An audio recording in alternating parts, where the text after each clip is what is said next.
Hi everyone, I've got a bit of a trouble with my S9 Plus. I think I just put it out a video there so people can help me. Just leave your comments down there if you have a link or something, if you can help me sort this out.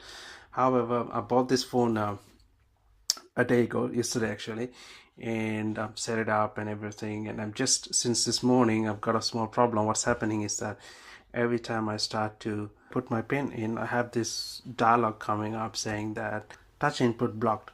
So, and it also says some information there, proximity closed or something like that. However, here on the screenshot, you can see it on my video.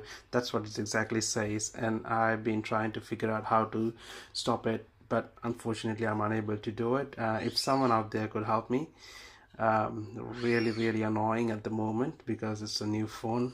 Quite excited to use the phone, but I don't want to come across any of these issues. So maybe it's a software issue, I have no idea. So if you could leave any links, or if there's any way that I can switch it off or something like that, that will be very much helpful. So please guys, thank you so much. See ya.